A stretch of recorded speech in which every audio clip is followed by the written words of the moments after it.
Chapter 38. Some books are loved and some are forgotten. Chalk looked furiously at Bee. "You meddling, prying woman," he breathed. "You brought this all on yourself, you know. I tried to help you." "You're still pretending that's the case," Bee said coldly. You should have told me what your father was up to when you had the chance," Chalk spat. "As I told you at the time, Enoch, there was nothing to tell.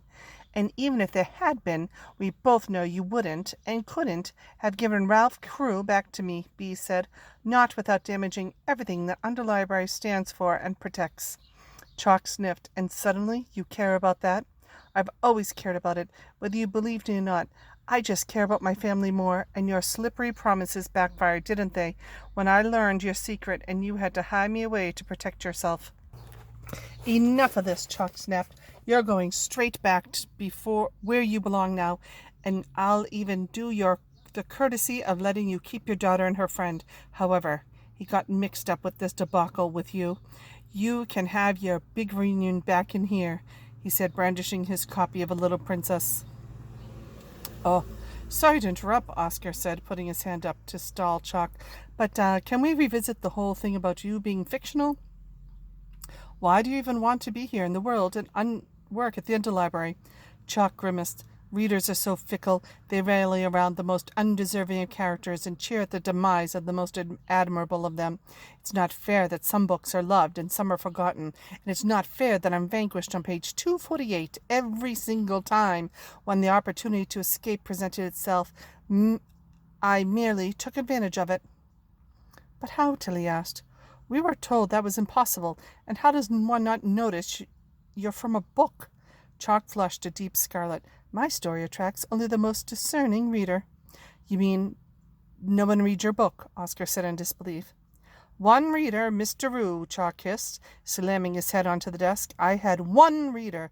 I am entirely and completely out of print, so the copy from the source library is the only one containing my story. My predecessor as reference librarian was a weak man, but he served his purpose and allowed me to wander out of the pages of my book. You should have known better. There's a reason the source characters are so well protected here. We have a level of agency and power that an ordinary character can only dream of, and once I was out, there was a taste of what this world I had to offer. I simply made up my mind to stay. And so I sent him one of my copies of a particularly bleak Charles Dickens novel to keep him out of the way. I imagine he is dead now," Chalk said casually. "It's been nearly 25 years, and Dickens' characters do not tend to last that long, especially spineless ones." 25 years? Oscar repeated in disbelief. "How old are you?" "My author didn't have the depth of feeling to give me an age, but whatever age I am," Chalk said, "it's been for 25 years. I cannot age within the non-world book world." "Why hasn't anyone noticed you not changing?" Tilly asked. "People rarely notice much outside their own heads. Humans are infinitely self-occupied. They also have a staggering capacity to internalize whatever is presented to them, even librarians who claim to have an imagination. Besides, a infinite lifetimes of freedom and opportunity." "But you know you never truly have the life you're chasing," Bee said. "You can only wander in books and the books and bookshops and libraries that give you access to." "I thought characters couldn't wander into other books," Tilly said. "Some characters can," Bee explained, a look of wonder on her face as she drank in the fiercely defiant 11-year-old girl standing in front of her. "There are several things they can do that others can't. That's why the source library is such a restricted access." "Now is not the time to rectify your shamefully shallow understanding of the purpose of the Underlibrary," Chalk said, "and I assure you, Beatrice, a limited freedom here is far more tempting proposition than being trapped in the place I was, a place where I was forced to live out what my creator planned for me endlessly, with no way to change my own story, and no readers to give my story of color or importance." "You would not understand what freedom is," he said. "You are given so much and you waste it. And you bookwanderers are the worst of all, taking for granted not only the freedom of this world, but infinite fictional ones as well. You are so greedy and so ungrateful." "But what's the point?" Oscar said. "What do you do with other than fill in ledgers and telling people off for not following rules?"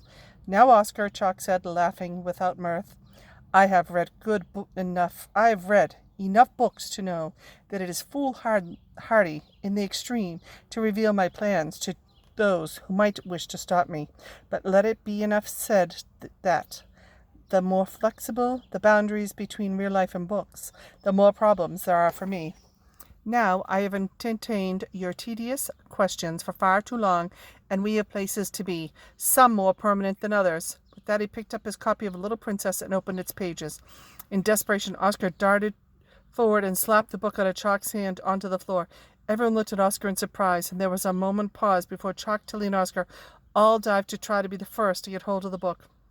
In a tumult, Oscar was pushed into the bookshelf, sending an avalanche of heavy green ledges sliding to the floor in an almighty crash. A few moments later, the door opened to reveal Amelia standing in the doorway. "What on earth is going in here, Enoch?" she said, but words failed her as she spotted Tilly and Oscar squashed into one corner before noticing who was leaning shakily, white-faced against Chalk's desk. "Bee? Is that really you?" she said in disbelief. Bee smiled wanly. "Amelia." "Miss Whisper," Chalk said. "All my loose ends in one room. How convenient." "What on earth is Beatrice Pages doing here? And Tilly and Oscar, too," Amelia asked. "Enoch, I think I'm going to need to have you come with me."